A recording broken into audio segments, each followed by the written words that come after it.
he would hit me in the hand or foot with a 2x4, and then we would go to the emergency room to make sure we got pills because you actually had to be injured at that point in time. Yeah. You couldn't just act. Millie makes songs, hey, I made this one. Jerry builds bikes and they go real fast. They're mental defectives. Welcome to the Mental Defectives podcast, a show where we interview interesting individuals with a focus on addiction and health. I'm your host, Millie Graham. That's Millie if you know me, Mr. Graham if you know me. Joined, as always, by the ho-ho-ho of Harleys, the gearhead with the heart of gold. It's Mr. Jerry with a G. Glad to be here. And today... Hold on, tap the brakes. Tapping. Just like you should tap that like and subscribe button, especially if you're, as into the Christmas spirit as we are today. And follow us on we're on all social media, Instagram, TikTok, Facebook, Mental Defectives Podcast, and happy holidays. Because today we have a very, very special guest. He's a sober recovery professional, an amateur zoologist, musician, and tattoo artist. He's feeling cute, but won't delete later. Please welcome Tony. Tony, how's it going? Pretty good. Glad to be here today. It's been a nice laugh fest so far. Hell yeah. Thank you for coming on. We appreciate it. Mm-hmm. What's the zoologist, by the way? I'm just like... You have a bunch of reptile pets? Oh, okay, yeah. Yeah, so... Yeah, I guess that's fine. Okay. Well, it's too late now. Tony, where are you from? So that's a tricky question. And it's going to probably be like the biggest punch of this. So I was conceived on a one-night stand while my mom was out on bail for unlawful distribution of methamphetamine. Oh, this is going to be a good episode. This is what the people need on Christmas morning. This is what they need. Yeah. Hell yeah. So I grew up between her mom's house in West Virginia, a small town called Belington that was very racist and not overtly either. They were pretty much out in the open with it everywhere. And then a small town in southeastern Ohio called Cambridge, and it's overtly racist. They're like low key about it, homophobic, all the good things. And it was pretty in between those two places up until I was like 11 or 12, and then I pretty much was in Cambridge up until adulthood. And then do you remember? So hold up. So your mom Was out on bail. Out on bail for distributing methamphetamines. Was that like, how long was she doing that? Like, so my mom has gotten high my whole life. I don't know how long it went on before. So we're just like at a spot now to where it's, MAT and some marijuana is what she does. But, I accept what I can get. Like recovery looks different for a lot of people. Would I say that she's like in recovery or sobriety? No, but is she living the best life that she probably can? I would say so. Fair. That's got to be rough as a kid growing up with your mom doing that. Do you remember your first drink? So it was, my parents would have these bonfires outside. They would always leave their beer like sitting beside it, and I would go sneak that. But that wasn't actually as memorable until the first time that I smoked pot. So I was 9 years old at that point, and my older brother had found some of my mom and dad's weed that they had stashed away, and we made a pop can and smoked it, and then he was like, we have to go pet the dogs so that we don't smell like weed. And I remember that I wanted to feel like that forever as soon as I got that feeling. Hell yeah. Did the petting the dog get rid of the weed smell, or did it just transfer the weed smell to the dog? I'm not sure, but I think that since they smoked weed, they didn't really notice if we smelled like it. So it was for not. There you go. And then where did your use go from there? So this is 9 years old smoking weed for the first time. Okay. Yeah, I started very young, and I'd watched the movie Blow, and I just idolized that completely. Sure. I was like, that is what I want out of life. Yeah. More than anything. And I'm not gonna get caught because I watched the movie and I seen what he did.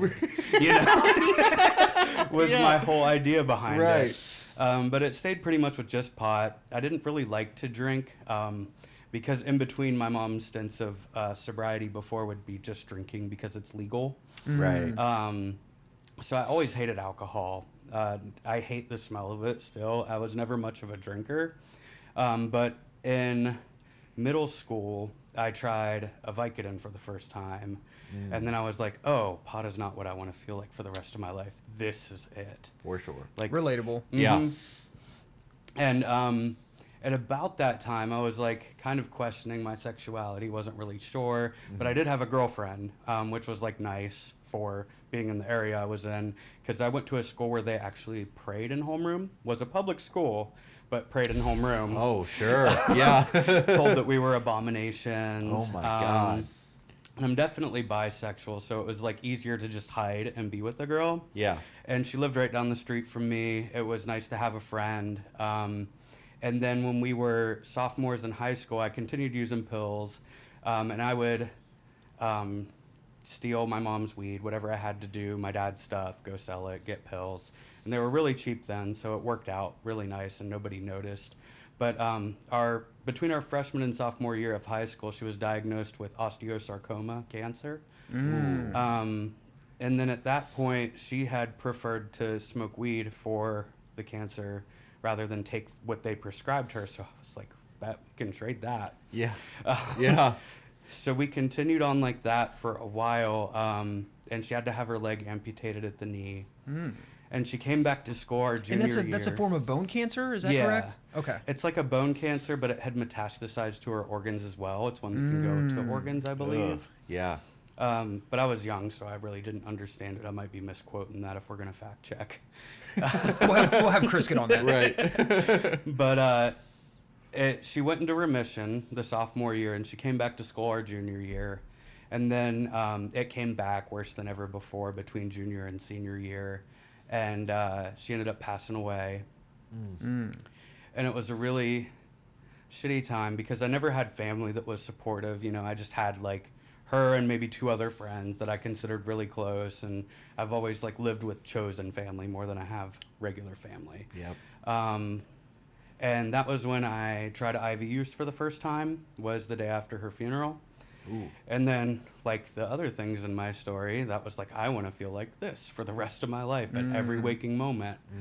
And it spiraled out of control for a few years. And right after I turned 18, the New Year's after I turned 18, I was walking across town, don't like alcohol, but everybody at the party was like, I want this bottle of Black Velvet that's at our friend's house. Can you go over and get it and walk back?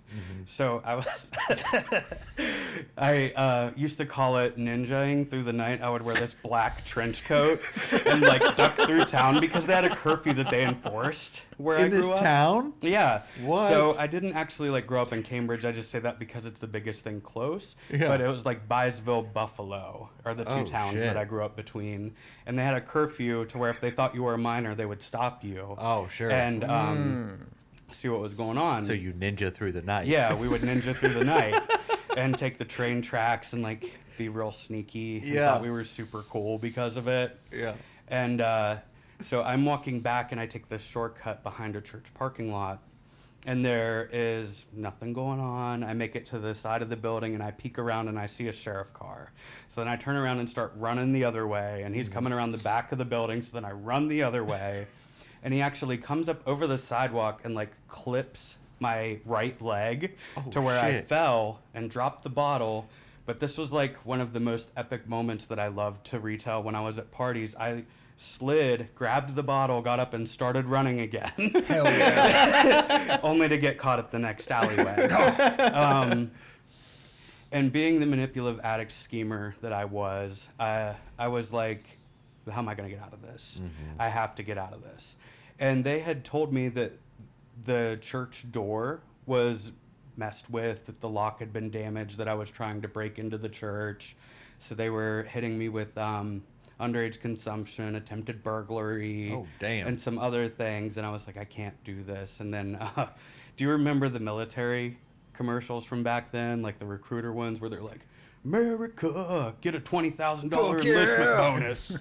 Oh, yeah, yeah. sure. And my addict brain's like, boom, $20,000, and I can probably get off on these. So I did this real nice presentation in court where I was like, look, I cannot get these charges. I am going to the Army. Yeah. And they said that if I could get a recruiter to come in and verify this, that they would drop the attempted burglary and Oh, I would plead shit. to an underage consumption. That's So thinking on your feet, dude. yeah, Yeah. yeah. I've always been a very clever person that wants to like find any wiggle room I can, any Sure. like ambiguity that I can get into. I can finesse things in some other way. That was like my greatest skill, I thought. Yeah. So I went, which was kind of good and bad at the same time. I had to pass a drug screen to go.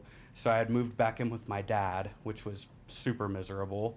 But I had been able to pass a drug screen, and I went to basic training in Fort Leonard Wood to be a combat engineer. So that's like demolition, explosives, cool Oh, stuff. shit. Oh, nice. Yeah, that's yeah. cool. Yeah. And I thought that the geographic change and being an instructor would actually maybe change my life after I was there for a little bit. But then I got injured during PT, and I went to the sick call, and they're like, "Oh, your foot's hurt. Here's some Perk 5s." And I had taken them as prescribed for maybe the first 2 doses. Sure. Yeah. The first 4 to 6 hours went very smoothly, and then after that, it just went off the rails. Yeah, I had taken the third one by mouth, and I was like, it doesn't feel as good. Crush this motherfucker up. Yeah. Yeah. And I moved back into that. I completed basic and AIT. And then I got a really sweet job because I would just like get these opportunities that fell into my lap, and I would jump into it and then piss it away. So this one was called an AGR slot, which is Active Guard Reserve, to where Okay. I'm not on a military base. I can live in a house, and I go to a reserve base every day and do my job. Which I was a motor pool person, so I would just go around, inspect the vehicles, fill out stuff, put gas in them, got to drive all kinds of cool stuff. Yeah. And I had managed to manipulate at that time that small Percocet prescription for my foot into a continuous one to where I was getting 120 Perk 5s a month, and then I was like, oh, that's not enough, and then it went up to 10, Yeah. and then I was like, What that's are they still thinking not is enough. wrong with your foot? Like, you would have to have like perpetual gangrene. He's good at or, what he like, does. Yeah. And it's like with the Army, I felt like it was so much easier to get pain pills if I wanted Interesting. them. Because afterwards and before, I was an emergency room shopper for sure. Oh, yeah. My cousin and I would treat it like it was acting school. Like we would be like, "Oh, they didn't love me today. They only gave me ibuprofen." I'm not getting a call back on these Perk 30s this week. Yeah, we treated it like it was where we would go in and put on a show and just hopefully end up Right. with something. And so eventually, after all of my increases, they decided to do a pill count 4 days after my prescription was filled, and I had no pills. Big no-no. Yeah. So they cut me off of that, and then that's when I found the following love of my life, heroin, which was from the squad leader of my platoon. Oh, shit. Oh, very Ironically. nice. Yeah. So he would cue me in on drug screens, and I would always be able to pass. Until one day, Staff Sergeant Boyles found out. He had found a syringe in the bathroom, wasn't mine, and he random drug tested everybody without warning. I got Yep. caught. And I used to spin this as a lie because I always used to like to lie to make people feel bad for me and what I went through, to where I was like, they just didn't even give me a chance. They threw me out. They were like, do you want to go to treatment? We can help you get into treatment. I was like, no. You guys got me addicted to these pills. Yeah, So it's your fault. right. And I Yeah. played the victim, took off. Yep. And I moved back to West Virginia for a little bit at that time.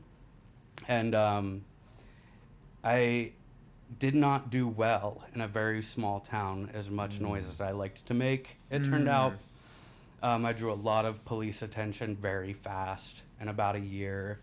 And so I decided to just leave before anything happened and then returned to the black hole of my life, Cambridge, Ohio. The Mental Defectives podcast is brought to you by Milligram's new EP, More is Always Better. 6 electrifying tracks available on all streaming platforms. But actually living in the town this time. I was living with my aunt on my mom's side, and my mom's side of the family, I can't think of anybody that doesn't use some kind of substance. I think I'm the first person to go into recovery from that side of the family, honestly. So I lived with my aunt. She's addicted to cocaine, pain pills. She's a prison guard. She's a real crazy lady. And We'll get her on next Sounds week. like a good time. Yeah. well, we could, but she passed away a few years ago. Oh. But it was a wild ride living there. That was when my addiction had went to points that I never thought that it could. She had active prescriptions. I was out in the street hustling. And then that was What were some of your hustles at that time? Because It's got to be a very different, like, options of things you can do in, like, a larger city versus, like, a super small town like this. Yeah. So the big thing, I would take pain pills from there because pain pills in Cambridge were still sold at a decent rate, and then drive down to West Virginia where they were $1 a milligram, and I would sell them there. Yeah. The other one was I really loved this scheme when Blu-rays came out, to where me and this girl that I was friends with, she had this big dumbass purse, and we would fill it up with Blu-rays, and we would put one in there that we had 2 copies of, and I would go through the checkout with her. We would buy some things, and I would buy that Blu-ray. And then when we would go out, we would hit the thing and it would go off. And you'd be like, hey. And then I'd be like, oh, it's probably this. And we would Yeah. swap it out before we went, too, so that they knew it wasn't already deactivated and want to search further. Yeah. And we kept doing that. It went on great for a while, and I didn't think that they were on to us. And this was like one of the funniest interactions I ever had with police. So we're walking out, and Sabrina is in front of me, and there's a cop sitting there, and he's like, stop! And she takes off running. And he looks at me and he goes, wait right there, and takes off after her. You think I'm going to wait right there? I'm gone. Look at it. I'm gone. So they never caught me for that. I never. Nice. Oh, nice. I never had any charges over that. Okay. I don't know how it worked out that way. It was a miracle that it even did, but that was one of the more horrible hustles. And then, of course, like, who hasn't stolen copper? You know, that was around. And then I got into burglaries for a little bit. Yeah, that got really sketchy. Yeah. So then the next hustle, after I was tired of committing crime, that my aunt came up with was she would hit me in the hand or foot with a 2x4, and then we would go to the emergency room to make sure we got pills, because you actually had to be injured at that point in time. Yeah. You couldn't just act. Right. And my cousin Kristen, she was living with us. She was in on it too, and she's the one that got it named "Playing Gasoline" is what we would call it. You know that song "Gasoline" by Steether? Oh, yeah. So the very first time that she did it, I had already done it a few times, and I could just like hold my hand there and be fine. Yeah. But every time my aunt would swing at her hand, she would like jerk out of the way at the last minute. So she was like, Kristen, just close your eyes and sing Gasoline. And she didn't even let her get 2 words in. It was like, last night, bam! Oh, my God. And so then it became Playing Gasoline, is what we called it every time. Oh my god. That's wild. That's amazing. It is. Yeah. And that worked so well for the longest time until I was just like so out of it, not keeping track of the emergency rooms, not doing like the tech stuff that I usually do to try to think my way through things. And I went in, and I'll never forget, Dr. Dayton was this lady with like a weird bowl cut. And she was like, Mr. Long, you've been to my emergency room 3 times this week. And This week? and I got up really angry, and I was like, I'm sorry, I mistook you for somebody who cared, and stormed out. How dramatic. And I ended up red flagged so that Oh, nobody would shit. prescribe me anymore, and I was devastated. Oh. Fuck. Did anyone break a finger during this time of getting whacked with a 2x4? Ironically, no. It was always just like shattered these bones, if it did anything. Oh, my God. So I do have all crooked fingers, but that is not because of that. This is because when I was 4, my mom was drunk and slammed my hands in the car door on accident when I was trying to get out. Ouch. Yeah, and then we didn't have insurance, so I didn't go to the doctor, and they work, Yeah. you know. So I don't know whatever happened, if it's Damn. bad, but Damn. yeah, we would do that. I fractured some, I can't remember which one. Is it metacarpals in your hand, and then metatarsals in your foot? So I fractured some metacarpals, metatarsals, whichever was Yeah. which. That's what I did. And then we did have a time where I was sitting in the driveway biting a wallet with my aunt driving back and forth over my leg, which did not break. She ran over my leg 3 times with Oh a my- Chrysler Concorde, oh and it my did not break. And I was so upset. I really wanted, like, a nice long script of pain pills so bad in my insanity that I was like, if I get a nice clean break, Yeah. you know, Yeah. It's gonna. and maybe have to have surgery, you know, get some Dilaudid, you know, was like my whole thought process of that. And I'm just like, I look back on it and I'm like, how is that even me? Right. That's so wild. They're just like hanging out, just beating the fuck out of each other Yeah. for scripts. Mm-hmm. That is Wild. wild. I mean, it worked. It- you yeah. know? Yeah, I mean, if it for works, sure. and I love too that like you're staying with the aunt, like the parental figures, like you kids got to get injured. I can't get injured. Yeah. but it's got to be one of you kids. Like, Right. was there ever a time you got to whack her on the hand? No, we pointed that out later. Yeah. She was good. She was better than us. Yeah. we had to learn. That's Yep. for sure. Damn. Fair. Yeah. Hell But we were doing that because there was not heroin in Cambridge. There was not heroin in West Virginia. Yeah. Where I was living, the places where I was like doing active guard reserve stuff in Missouri and in Wisconsin, for some reason Wisconsin had heroin and we didn't. I was so upset by that. But then in 2011, heroin came to Cambridge, which was like after I was red flagged and miserable and like just doing enough pills to not get sick. It finally came, and I had told myself when I went back on pills and like got through, like, because even going from heroin back to pills, I was miserable for a long time, and I was like, I'm not going back to the needle. I'm not Yeah. going back to heroin. And I remember the day that it came. My friend Aaron Bouchard at the time, he's who I lived with whenever my dad would throw me out. I kind of looked to him as a father figure, even though it was really weird because he was like this 30-year-old guy that dated my high school friends. Okay. And we would always Class be at act. yeah, we would be at a party and he's like, bring some bitches over, and I'm like, yeah, sure. You know? And it's like high school girls, and he's 30, and I'm like, oh, this is fine, you know. Right, but, like, right. in retrospect, it's like, oh, that was concerning. It's a little weird, but okay. But he had asked me if I wanted to meet with him after work real quick, and he pulled up beside me and he held up a bag of tar heroin and a needle, and I was like, is that what I think it is? And he's like, yep, you want it? And I was like, fuck yeah. Yes, and I he do. threw it in my window. And then I overdosed in my aunt's living room that day. Oh, Yeah. shit. Yeah, she came home to find me kind of like slumped like that in Yeah. the chair, and then we had Narcan because like that was the party house. So she Narcaned me, I was fine. Sure.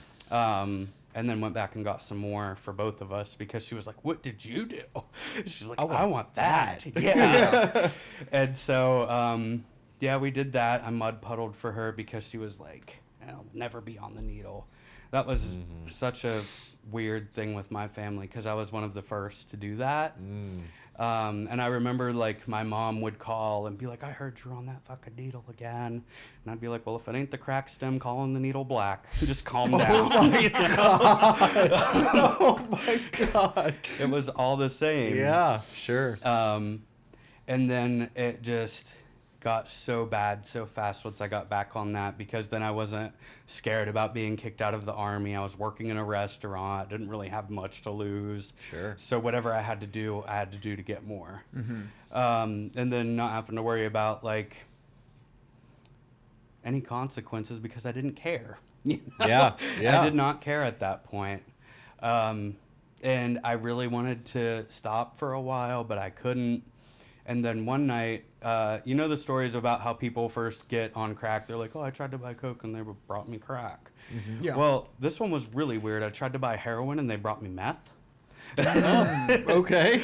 So I was really angry at first and then didn't do any for hours and just Yeah. kept cussing them out. I was like, why would you think I would even do this? Yeah. And then once the sickness got bad enough, I'm like, well, how do you do this?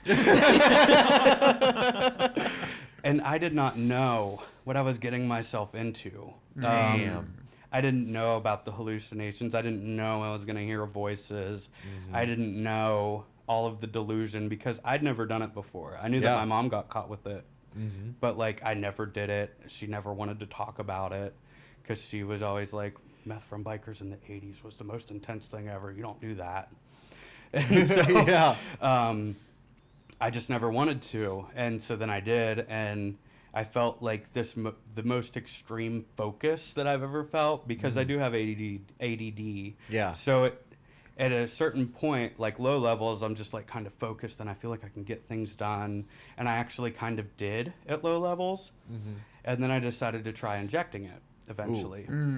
And then I had lost my mind to the point to where I would see shadow people all the time. I was like shooting holes in the walls of the house because I thought people were outside. Oh, shit. And like such vivid hallucinations.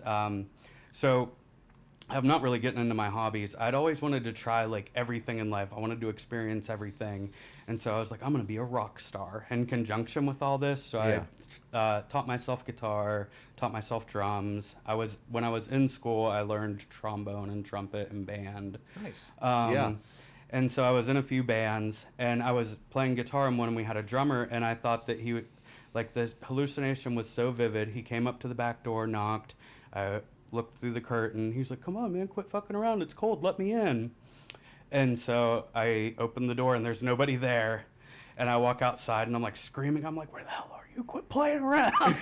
Oh, my God. And And how long is it taking for these, like, hallucinations to set in? Like, is this, like, say you're up for, like, 3 or 4 days, and then hallucinations start? Or it's like, I just did too much, and the hallucination off rip? So it changed. It used to take me some time. Like, I would have to stay up for days. And then I got to where I would, like, as soon as I did meth, I would pretty much instantly go into psychosis. Oh, wow. And I don't know why it switched. As much as I've, like, studied mental health and stuff, I have no idea why it was like that for me. And I had met a few other people that it was like that for. Like, they could be normal. As soon as they do it, psychosis. And I'm not sure what triggers that or what made it, but it was so bad. I was always surrounded by shadow people and hearing voices. And I was selling it for my friend Chris, and so I had as much as I wanted. And then I owed Chris a lot of money. And I was going to go into treatment, and I was at my mom's in Zanesville. And I was spending the night there trying to come down with some opioids because that was my mom's flavor at the time. And my friend who had moved away to Arizona calls me, and she's like, hey, I'm on my way back to town. You ready to party? And I was like, no, I'm going to treatment. And she's like, rehab's for fucking quitters, dude. She's like, are you coming or what? And so I pocketed a couple of my mom's morphines, used them for a ride back to town. And that was the biggest mistake I ever made in my life, I think, because the next day I had wanted to get heroin because I was up all night doing meth with her that came from Arizona. So very good. And I wanted to get some heroin, so I used some money that I had made off of the meth that she brought and gave it to my friend Aaron so that he could buy from Chris because I owed Chris money. Oh, yeah. And I hid in the closet. Workarounds. We've all been there, right? I instantly put me back in that same feeling of just like the insanity of like of what you have to do just to get by. You know? Yep. And so I'm hiding in the closet, listening to all this. Chris comes over, he drops off the packs. And then I come out and we empty them all. And like a pack's supposed to be 1/10 of a gram. I bought 10. And when we weighed all of the powder, it was like 0.3. And so I was furious. And I had a bat. I was like, I'm going to go beat the shit out of Chris. And then Aaron's like, no, kill him. And gives me a knife. And in my psychosis, I call Chris and I'm like, I call him from a payphone at Kmart so that it's not traced to my phone. I have him come pick me up at Kmart and I'm like, hey, I have your money, but we got to drive out to get it from this guy. He fronted it all. He works on the oil rigs. He's got money. He wants to buy 3 grams of heroin, 2 grams of ice so that he had all that on him. We drive out to the country where this guy allegedly lives.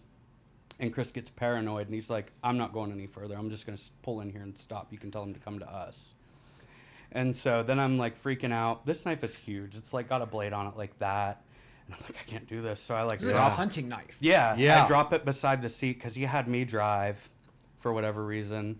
And then he's scratching lottery tickets with this little buck knife. And there's like a flea market going on in front of us. It's like Valley View Trader Days flea market, pretty public place. And so I confront him. I was like, that heroin you sold Aaron earlier, that was for me, and it was short as fuck. And he's like, as far as I'm concerned, it's not my fucking problem. And he drops that knife into into the center console. And he's like, what are you going to do about it? And I grabbed it and stabbed him in the face. And then he started to fight me, and I stabbed him 6 or 7 more times. And then he was like, you can have everything. You can have the drugs. And he dropped it all out. And I was like, get out of the car. And he opens the door and stands outside. And this is the part that I don't ever tell people because it's like, why did I even do that? But he's like, you can't make me get out. I'll bleed to death. And I was like, do I look like I care? And he's like, please. And I was like, go get back in the car then. And I drove him to the hospital, and I dropped him off at the door. And I took off. Oh my God. Yeah. And Aaron went and sold me all the way out to the police the next day. He was at Chris's house with Chris. Chris checked himself out of the hospital after immediate surgery, scared that I was going to come back and finish him off. Damn. And Aaron went over there and he's like, I can't believe Tony did that, man. Like, that's crazy. And he calls me, and I can hear the police in the background, and he's like, Tony, where are you at? I'm so worried about you. And then I was like, are you serious right now? You know where I am. Right. Right. And then I took off running into the woods, had my mom come pick me up. And what I love about the relationship with my mom, as much as she's messed up, I can tell her anything. And it never is met with judgment. Right. It was actually the funniest reaction of anything ever. I called her. I was like, I need picked up right now. And then she's like, why? What happened? What did you do? I was like, I stabbed Chris. She's like, I liked Chris. And I was like, well, he ripped me off. And she's like, oh, that sucks. And so they came down to get me. And she took me back up to her apartment in Zanesville. And then I guess my dad knew where she lived. So when they were doing the big search for me, they went to my dad's house. And he's like, he's probably there. They came and arrested me. And before that, I'd been to jail a lot. You know, I'd done like 30, 60, 90-day stints. Sure. But that time, when I got indicted, and it was like attempted murder, 2 counts of felonious assault, 2 counts of robbery, I don't know. I didn't know what to think. But I had this... They hit you with the robbery for Yeah. the drugs? Well, that gets to a funny story, too. So I had this awesome attorney. His name was Jack Blakesley. He's actually disbarred from being an attorney anymore because he was pooping in Pringles cans and throwing them at people's houses that he hated. God. It's a real thing. You could look it up. That's fact checkable. God, that's Chris, great. get on that. We need That's amazing. But he was the best attorney I ever had. He represented me through all of my municipal stuff, and in this case, and I thought he was like making me look horrible. So when they brought up the robberies, he's like, you can't charge my client with robbery and felonious assault because he's like, in the revised code, if he initiated a robbery and then stabbed him, then it could be both. But he just started stabbing the guy. Your Honor, my client is too unhinged to have robbed him. He just simply stabbed him 6 to 9 times. And so he got the robberies dropped, and then he got the attempted murder dropped because I took him to the hospital. If I really wanted him to die, why would I do that? Right, sure. And Ooh, that probably fucking saved you, that last minute decision to take him. Yeah. Damn. So it ended up saving me, and then I hit my first plea on the felonious assault. It was 8 years, and then I said, my mom, she's been through the court. She's like, tell them no. She's like, they're going to offer a sweeter deal. And so then they came back with 6, and they were like, no deals after this. But I trusted in her. She's like, no, they're going to come back with 1 more. So I told them no, and they came back with 4 years, but I can't judicial. And so I took that because that was a very sweet deal for what I did. Yeah, no doubt. And I did the whole 4 years. And that was where I got introduced to a 12-step fellowship for the first time. So the beginning of prison, my first 2 years there, I was high on Suboxone, drinking the whole time because there's plenty of drugs in prison. What prison were you in? Noble. Okay. Which I always find it crazy that you can that shit's so readily available in prison. Yeah. It's like everybody we talk to, they're like, get to prison and like getting... I'm still getting high in prison. I'm like, how? Yeah. Like, we haven't interviewed one person, and they've been like, well, I got locked up, so I couldn't get high or drunk. Yeah. Every single person's been like, yeah. Like, it's sometime within their prison term that they put it down. And it's like, it's really hard in there too, because so I was learning all these hustles. It's where I learned to tattoo a little bit. I was like making fudge out of honey and peanut butter and crushed up cookies and selling that, and like all of these little hustles so that I could stay high, but it wasn't ever enough. And eventually I got to where I owed so many drug dealers, and you can't manipulate around them as much in prison because you're all living there together. Sure. And I would come out of the dorm and there'd be like 5 people waiting, like, where's my money? And I'm like, I don't know. Right. And it was surprising that all that ever happened was this guy, big black guy from Dayton named Boo Boo, punched me in the side of the head one time. But I was like, I'll get you a green dot money with some cash on it later because I'm doing a tattoo. He's like, I don't want a green dot. I want the commissary you been done got from me, motherfucker. And punched me in the side of the head. So I got him his commissary. Yeah. But that was all that came of it. I figured that I would like get stabbed or killed because Right. it's prison, you know? Yeah. But there's like as many times as I woke up dope sick on the street, it did not feel as horrible as waking up dope sick in prison. Huh. And I remember sitting out on the yard one day and I was like puking down the side of the hill because I was hungover from jailhouse hooch that they made from ketchup and brown sugar. It's a real thing. You pour some Kool-Aid packets in it and chug it. It was like a fucking meatloaf 151. Like, I don't know why it would ferment. Weird scientists in there, you Yeah. know? But like, and I hate alcohol, but I just love to not feel like myself. So if Yep. I couldn't get any Suboxone, I bought hooch. Yep. And I was puking, and my friend was like, hey, they're having a 12-step meeting up at the chapel. And I was like, fuck that. And he's like, they have percolated coffee and cookies. I was like, okay, I'm coming. And they start doing their readings and stuff, and I'm like, this is weird. Kind of sounds like me. And I kept going, and I really liked it. And it gave me a chance to like talk about some things, but it was still prison. So it wasn't like I could just be open about everything. You can't, like, as much as there are gay people in prison, I couldn't be like, well, I'm always questioned if I'm bisexual or not. And that makes me feel like I don't belong anywhere. And that's why I get high. It was usually just like, yeah, my family life sucks, so I got high. Yeah. You know, very Right. surface level. Yeah. And I stayed sober the last year and a half I was in prison because of that. Yeah.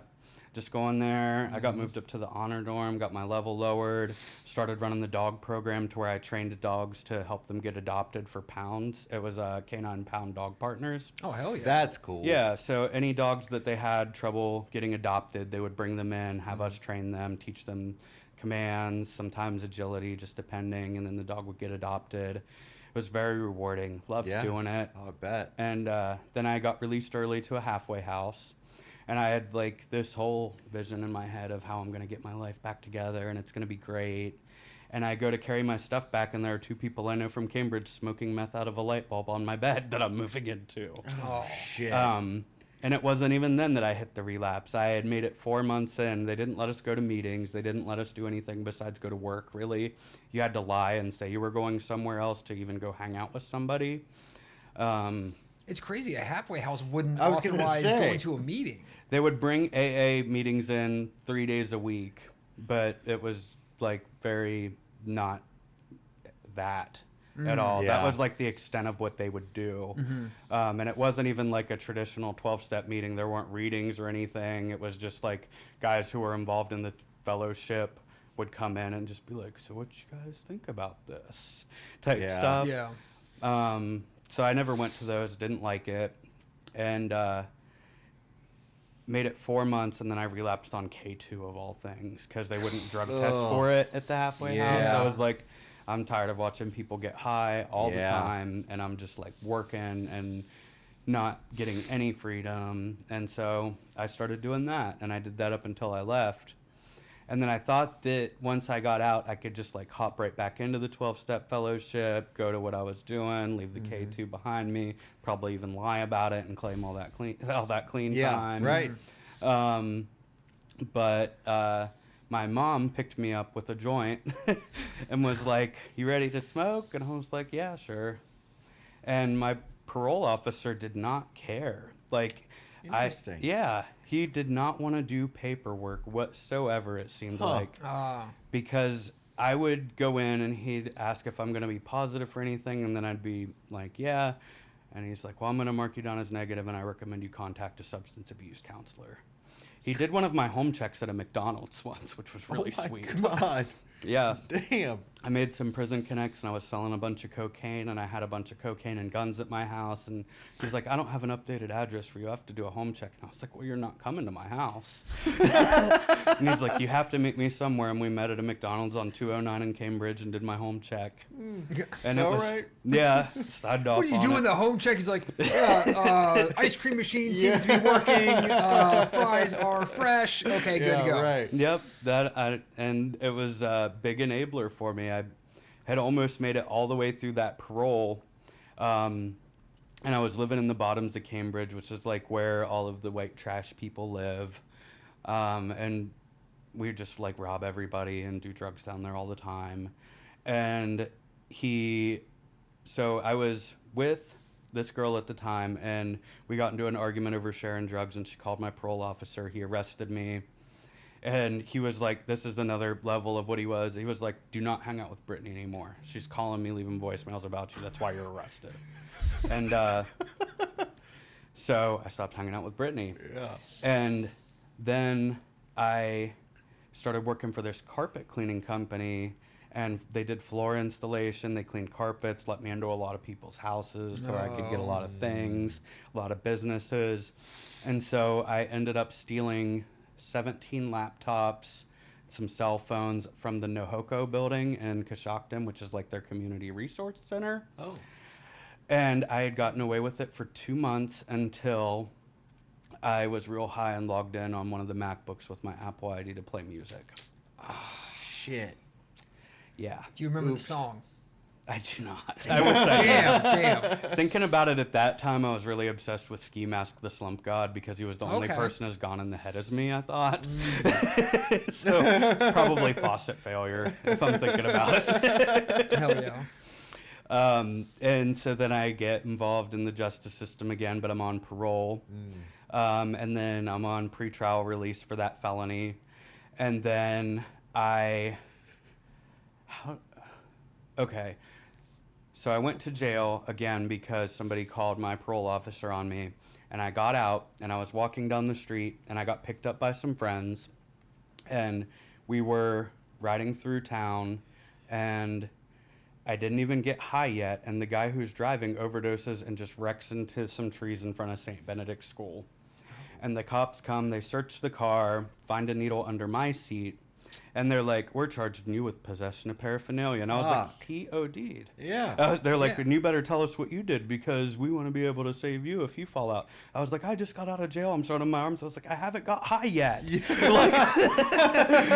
Yet. And I ended up right back in the same cell that I was released from Son that of a morning. bitch. It was the most embarrassing thing Oh. that I had to endure. I walked back into the pod, and everybody's like, what happened? I was like, I'm not talking about it, and I just went in. Oh my God. And so now I stay in for 30 days from that, and I get released.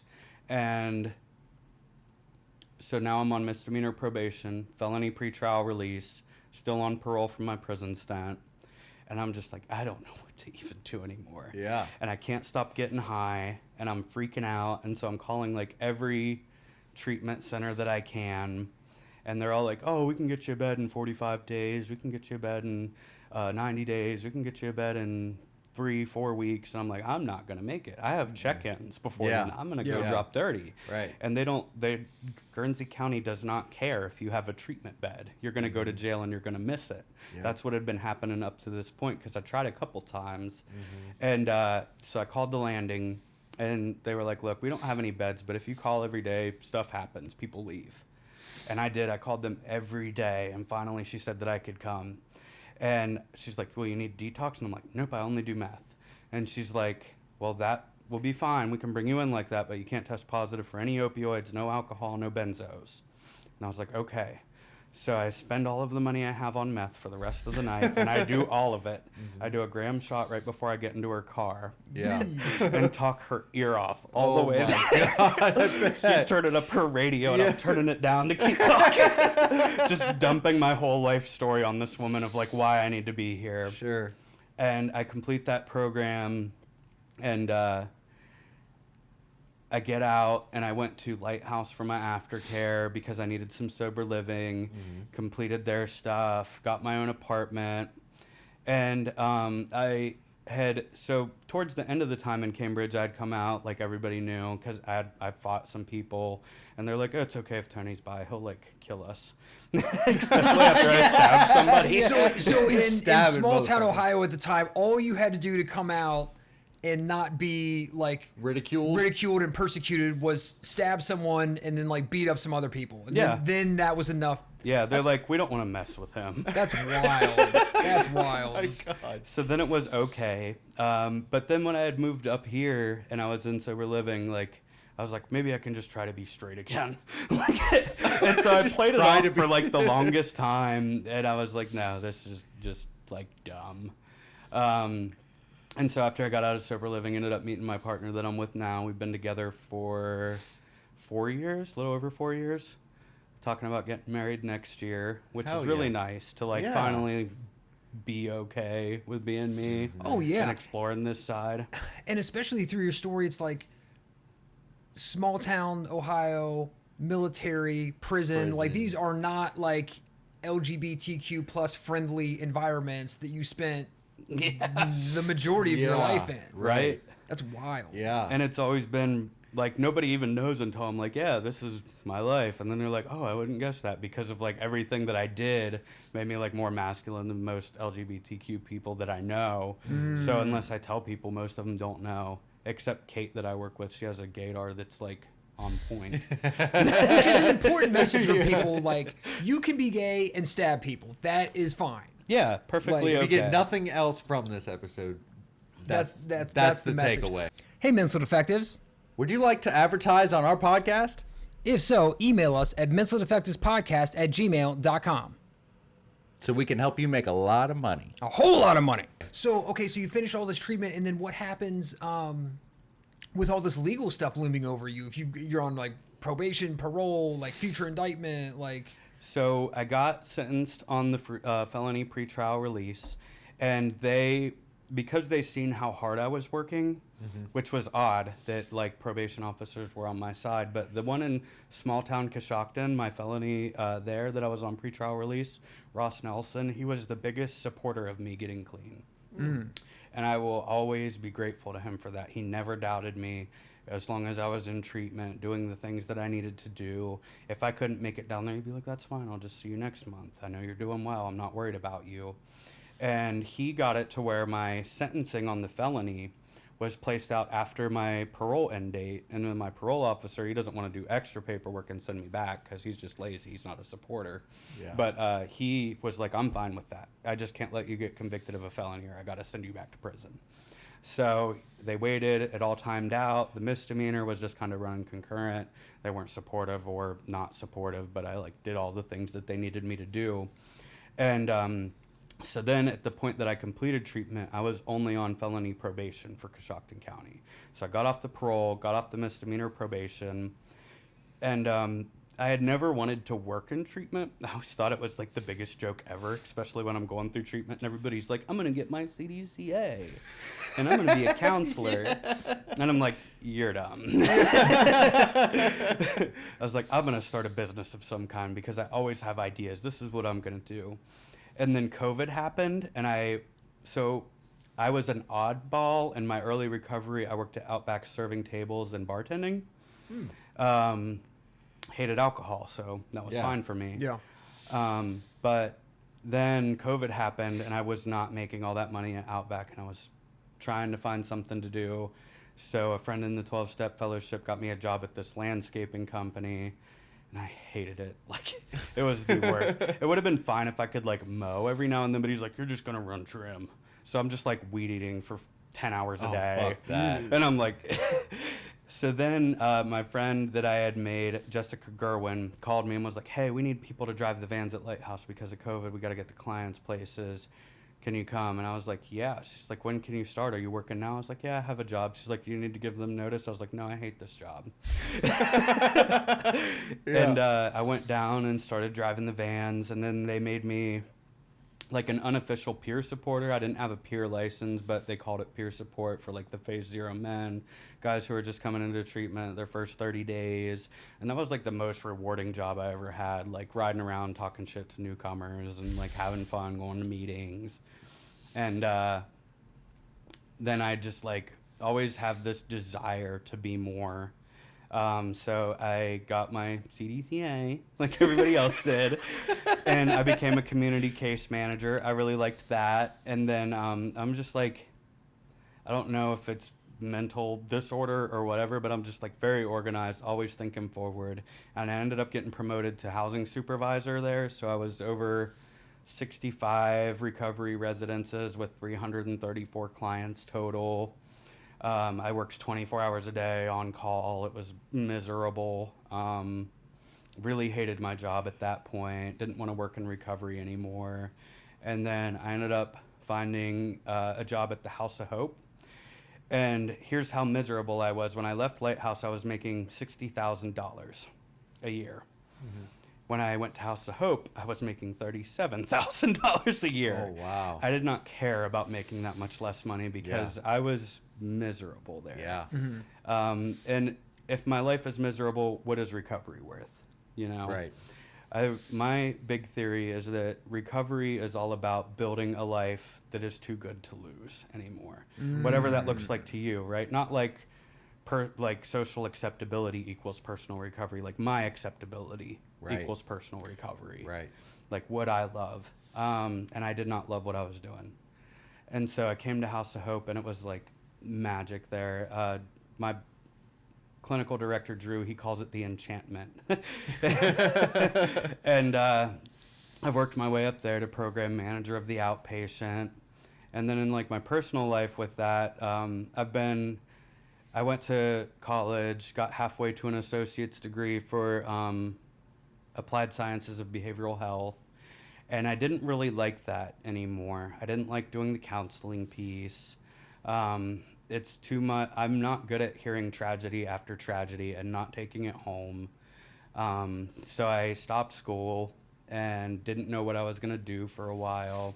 And so I just started like exploring these different forms of recovery, like the ones that are faith-based, the 12-step stuff, and then like just being involved in social groups to where I have like this big community around me that's not all even necessarily people in recovery. And that's like what really keeps me going is like all of these things that I'm a part of, like the Harm Reduction Subcommittee of Ohio, the stuff that I do with the Trevor Project. There's another one that's G for G, which kind of sounds like a sex thing, but it's Gays for Good. Gays that go out and volunteer to do stuff. Jerry's involved in a sex thing that's called G for G. I don't know if it's the same thing. What's the Trevor Project? So the Trevor Project is they are for LGBT people who are suffering mentally, whether it's like suicidal ideation, severe depression.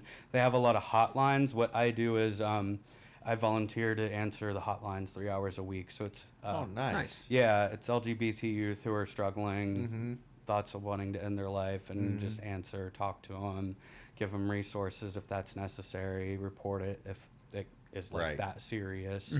But that's been one of the most rewarding things because like I wanted to just die my whole life and I could never do it right. Like I'd tried with drugs so many times and I was like never gonna shoot myself because I was like, I'll just be disfigured, you know, my luck. And then I had always struggled with that and I'd always gravitated to people who do struggle with that.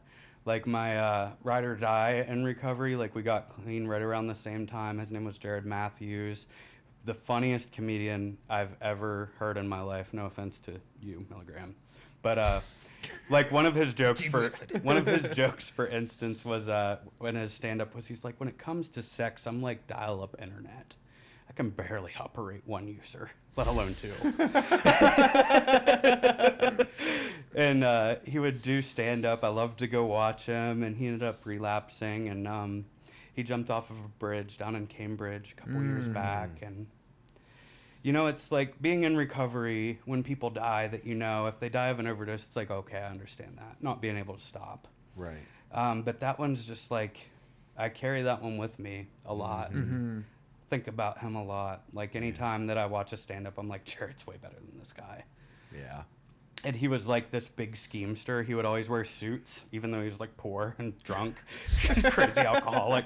And it was like he was like, yeah, I do it, man. I just go and I sit at a Starbucks or a library in these suits and I look mysterious and they think I got money. And by the time they're in, it's too late.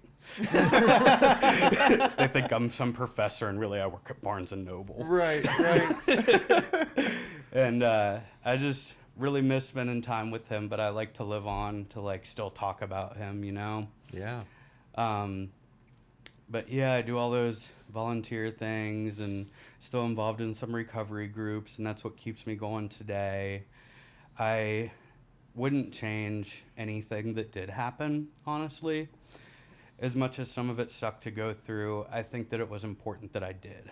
I think that's the most important part of all of it, was the experience of it. That's what I always think. It's like, you know, I go through all this shitty stuff, but then like, well, what's the point? Mm-hmm. You know, if the point is not to help someone else, then like, what are we doing here? Yeah. Yeah, I love that.